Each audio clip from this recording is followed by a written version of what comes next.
তো hi friends, আমি ঋতু চলে এলাম তোমাদের সাথে ডেলি ব্লগ শেয়ার করতে।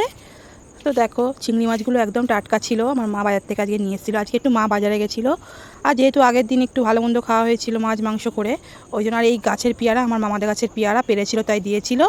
আর ওইদিকে চিংড়ি মাছটা কেটে রেখেছিলাম। আজকে ডাল ভাত হবে, আর তার সাথে বেগুনি, একটু আলুর চপ করে নেবো। আর এইদিকে টক ডাল, তো তাই একটু জিরে ফোড়ন আর হচ্ছে শুকনো লঙ্কা দিয়েছি। কেউ কেউ সর্ষেও দেয়, আমিও মাঝে মাঝে সর্ষে দিই, আজকে দিইনি। আর ডালটাকে সিদ্ধ করে রেখেছি।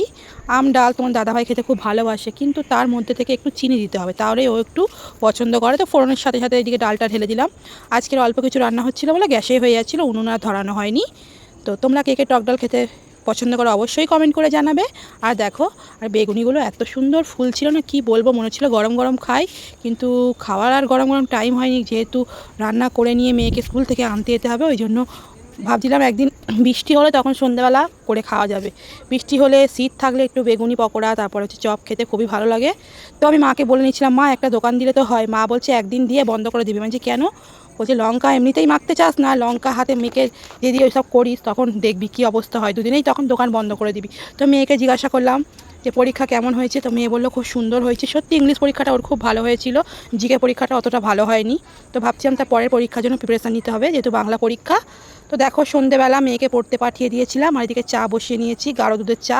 আর এই যে আলু, পেঁয়াজ, গাজর, আর ওইটা হচ্ছে কারি পাতা। কী বানাবো বলো তো? এটা হচ্ছে চিড়ের পোহা বানাবো। তো কাঁচা লঙ্কা আর সর্ষে আর একটু আদা করে দিয়েছিলাম ফোড়নে, যে ওই চিড়ের পোহা বানানোর জন্য। সর্ষে, কালো সর্ষে দিতে হয়, তাহলে খুব টেস্ট হয় খেতে। সর্ষে আর কারি পাতাটাই মেন চিড়ের পোহাতে। তো তারপরে কারি পাতাটা দিয়ে নিয়েছিলাম। কারি পাতা দেখে আমাদের একটা গাছ আছে, গাছ থেকে পেরে নিয়েছিলাম।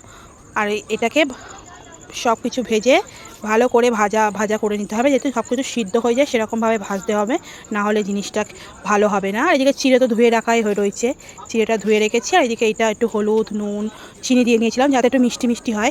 মিষ্টি মিষ্টি হলে কী হয়, খেতে খুব দারুণ লাগে।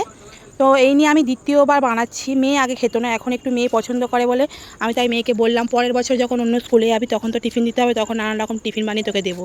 তো দেখো, চিড়েটা কিন্তু চিড়েটা না, পাতলা চিড়েটা না, একটু যেটা পোহা করে সেই চিড়েটাই নিয়ে এসেছিলাম। ওই চিড়েটা হলে কী হয়, ঘাঁটা ঘাঁটা হয়ে যায়। এই চিড়েটাতে খুব সুন্দর হয়েছিল, খেতেও দুর্দান্ত হয়েছিল। কালারটা দেখো কত সুন্দর। তার মধ্যে একটু তোমরা বাদামও দিতে পারো, আমি হয়তো কিশমিশ দিয়েছিলাম। চীনা বাদামগুলো হয়, বাদাম দিলে খুব ভালো হয়, কিন্তু আমি বাদাম দিইনি, যেহেতু আমি বাদাম খাই না, তো ওই জন্য। তো তারপর দেখো, এই যে মেয়ে পড়তে থেকে এলো, মেয়েকে বললাম খেয়ে দেখ, তো মেয়ে বললো খুব সুন্দর হয়েছে মা। ও কিন্তু আগে এসব খেতো না, এখন একটু বড় হচ্ছে তো একটু পছন্দ করে। তো আমিও টিফিনে খেয়ে নিলাম সন্ধেবেলা, খুব ভালো লাগছিল খেতে। তোমরাও বাড়িতে এমনি বাড়ির জিনিস ট্রাই করবে, খেতে খুব ভালো হয়। তারপর একটু দুধ কেটে গেছিলো, দুধটাকে কেটে গেছিলো বলে ছানা জল ঝারিয়ে রেখেছিলাম। ভাবলাম কি করব, বুঝতে পারছিলাম না।